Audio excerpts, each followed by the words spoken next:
전도서 9장 1절 2절입니다.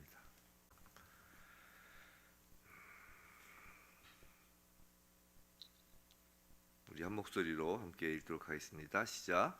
이 모든 것을 내가 마음에 두고 이 모든 것을 살펴본즉 의인들이나 지혜자들이나 그들의 행위나 모두 다 하나님의 손 안에 있으니 사랑을 받을는지 미움을 받을는지 사람이 알지 못하는 것은 모두 그들의 미래의 일들임이니라. 모든 사람에게 임하는 그 모든 것이 일반이라. 의인과 악인, 선한 자와 깨끗한 자와 깨끗하지 아니한 자, 제사를 드리는 자와 제사를 드리지 아니하는 자에게 일어나는 일들이 모두 일반이니 선인과 죄인, 맹세하는 자와 맹세하기를 무수하는 자가 일반이로다. 아멘. 오늘은 이 두 절만 보도록 하겠습니다. 사실 12절까지 다 봐야 되는데 너무 많이 보는 것보다 두 절, 오늘 제목 모두 다 하나님의 손 안에 있으니 이 제목으로 정말 이 하루 하나님의 손 안에 있다는 것이 우리의 삶으로 경험되고 정말 인식되고 느껴지는 그 우리 모두가 되길 주님의 이름으로 축원합니다. 오늘은 설교를 통해서 우리가 무언가를 교훈을 얻거나 또는 설교를 통하여 어떤 답을 제시하려고 가능하면 시도하지 않고자 합니다. 정말 말씀 가운데 임하신 이 성령님을 통해 이 성령 안에서 하나님 손 안에 있으니 이 말씀 자체가 정말 우리의 생각을 장악하고 이 말씀을 정말 느끼기를 원합니다. 하나님 손 안에 계시다는 걸 정말 느꼈으면 좋겠다라는 생각을 합니다. 여러 가지 이야기를 해서 오히려 성도들 각자의 어떤 그 묵상, 하나님과의 친밀함 그것을 방해하고 싶은 생각이 좀 적다라는 생각이 들었습니다. 그럼에도 불구하고 또 설교는 또 합니다. 자, 우리는 현대 도시의 바쁜 일상 속에서 잊어버리고 사는 것이 있어요. 전도자는 그 인생 말년의 인생을 딱 돌아보고 깨달은 결론이 하나 있는 것이에요. 그게 뭐냐면 바로 오늘 본문 제목인 모두 다 하나님의 손 안에 있다라는 것이에요. 1절 다시 한번 볼게요. 자, 이 모든 것들을 내가 마음에 두고 이 모든 것을 살펴본즉 의인들이나 지혜자들이나 그들의 행위나 모두 다 하나님의 손 안에 있으니 사랑을 받을는지 미움을 받을는지 사람이 알지 못하는 것은 모두 그들의 미래의 일들임이니라. 자, 우리가 바쁜 이유를 우리 하루하루 바쁘게 왜 사세요? 우리가 참 특히 현대 도시 생활에 참 바쁘죠. 우리가 바쁜 이유를 가만히 보면 사랑을 받기 위해서 바쁜 것 같아요. 오히려 옛날에는 좀 덜 바빴다라는 생각을 드는 이유가 옛날에는 이렇게 막 사랑을 받기 위해서 막 바빴을 이유가 별로 없었을 것 같아요. 옛날 이제 삼국 시대, 조선 시대, 이렇게 좀 농경 시대 보면 그냥 그 마을에서 그냥 동네 사람들하고 또 이렇게 대가족이 이렇게 살잖아요. 가족끼리 그냥 자연스럽게 이렇게 사랑을 받는 어떤 그런 어떤 관계라고 한다면 이제는 정말 모르는 사람들하고 막 뒤엉켜 살아야 되는 거잖아요. 그런 가운데 사랑이 배고파서 사랑을 받기 위해서 바쁜 것이 아닌가 생각이 좀 들었습니다. 사람들에게 사랑을 받을 여러 가지 조건을 염두에 두죠. 그래서 그 조건을 충족시키기 위해서 이제 바쁘게 사는 거예요. 공부를 하는 일이든 돈을 버는 일이든 무슨 일을 하든 사람들이 열심을 내도록 하는 그 동기는 사람들로부터 사랑받고 인정받기 위한 인정 욕구가 아닐까라는 생각을 합니다. 인정 욕구. 참 이것이 우리를 움직이는 하나의 추진력이 되죠. 근데 사랑받고 싶은 대상은 사람에게서뿐만이 아니란 말이에요. 하나님으로부터도 우리는 사랑을 받고 싶어 한단 말이에요. 그래서 하나님으로부터 사랑받을 조건도 이제 염두에 둡니다. 우리가 만들어 놓죠. 그 사랑을 받을 조건을. 그래서 우리는 열심히 예배도 드립니다. 헌금도 하죠. 구제와 봉사도 합니다. 하나님께 더 사랑을 받고 싶은 거예요. 그런데 전도자가 살펴본즉 그 대상이 사람이든 하나님이든 사랑을 받게 될지 미움을 받게 될지는 사람이 알지 못하겠더라는 거예요. 내일 일은 어찌 될지 아무도 모른다는 것입니다. 근데 정말 그런 것 같아요.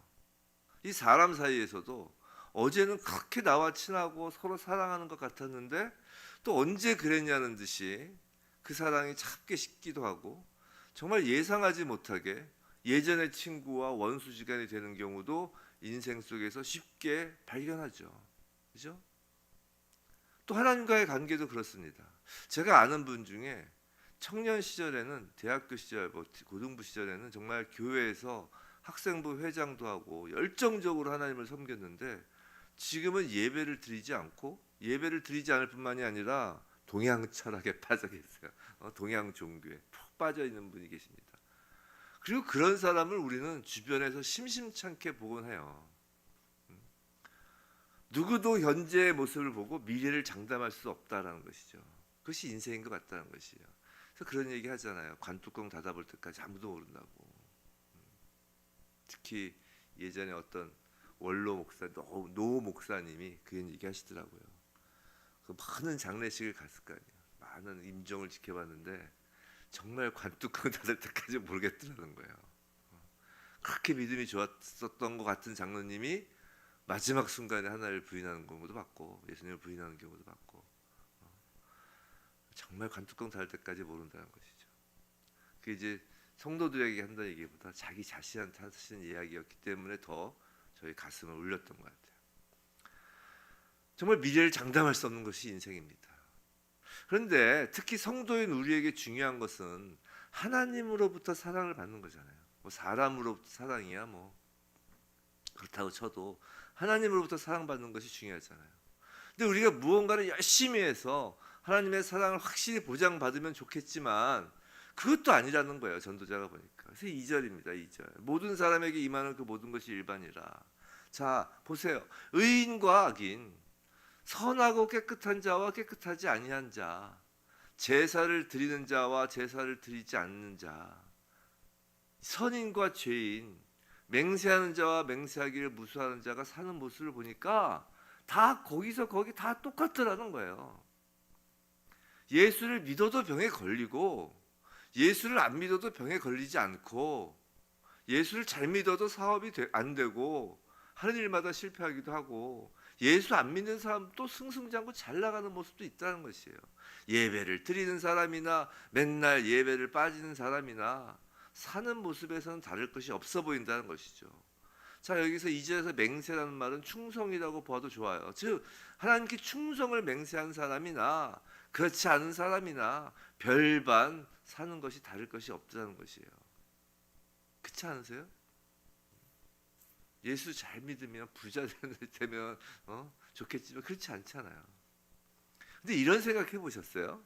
만약에 예수를 믿으면 병에서 낫고, 예수를 더 잘 믿으면 병에서 더 잘 낫고, 또 예배를 믿고 예배를 잘 드리면, 예수를 믿고 예배를 잘 드리면, 또 봉사와 구제를 잘하면 사업이 잘 되고, 그래서 100만 원 헌금하면 1000만 원 벌고, 200만 원 헌금하면 2000만 원 벌고, 1억 헌금하면 100억 벌고, 딱딱딱 이렇게 공식이 나와 있고, 또 하나님께 충성 서약을 하고 인생을 하나님께 올인하면 자녀들이 다 잘 되고, 목사 자제들은 다 서울대 가고, 뭐 하나님께 헌신하고, 뭐 장로님 자제는 서울대까지 가면 연대까지 가고, 뭐 집사까지 열심히 하면 뭐 고대 그 다음은 뭐 서성한 뭐 그런 데 가고, 그렇게 딱 정해져 있다고 하면, 그리고 그런 현상을 하나님께 사랑받는 것이라는 그 징표로 생각을 하면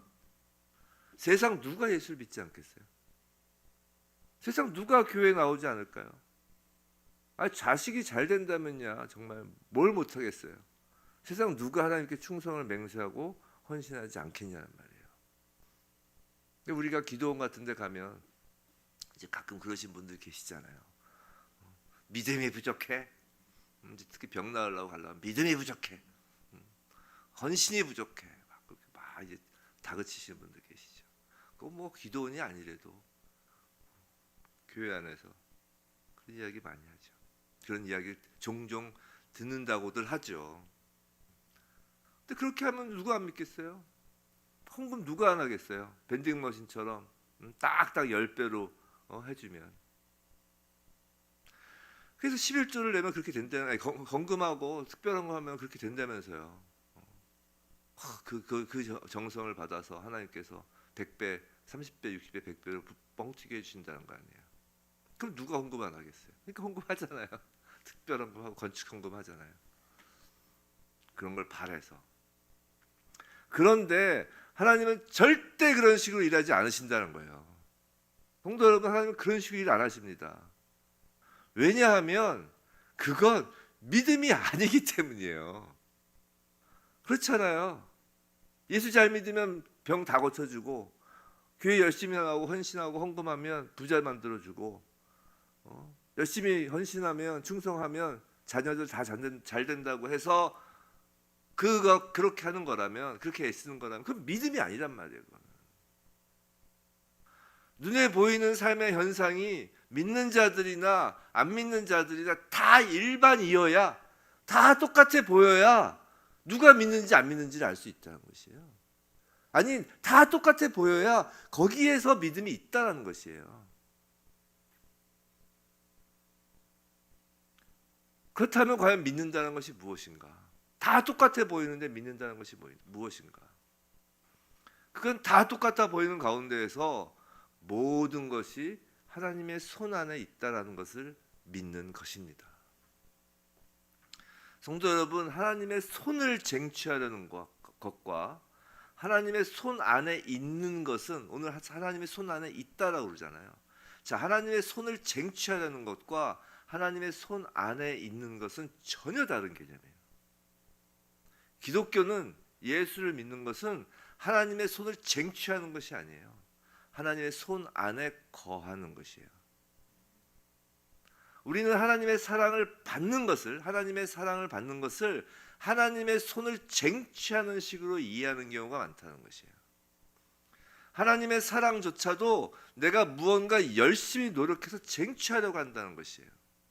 그리고 재물, 건강, 명예, 자식복 등이 하나님 손에 들려져 있는 그 사랑의 증표라고 생각하고 그것을 얻어내기 위해서, 다른 말로 하면 인정받기 위해 깨끗한 도덕적 삶을 추구하기도 하고 제사를 드리기도 하고 충성을 맹세하고 헌신하기까지 한다는 것이에요.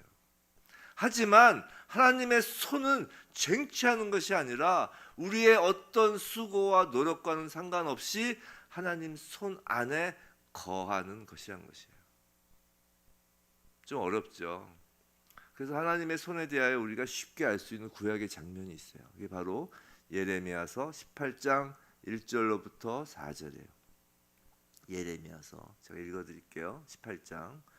여호와께로부터 예레미야에게 임한 말씀에 이르시되 너는 일어나 토기장의 집으로 내려가라. 내가 거기에서 내 말을 내게 들려주리라 하시기로, 내가 토기장의 집으로 내려가서 본즉 그가 농로로 일을 하는데 진흙으로 만든 그릇이 토기장의 손에서 터지매 그가 그것으로 자기 의견에 좋은 대로 다른 그릇을 만들더라.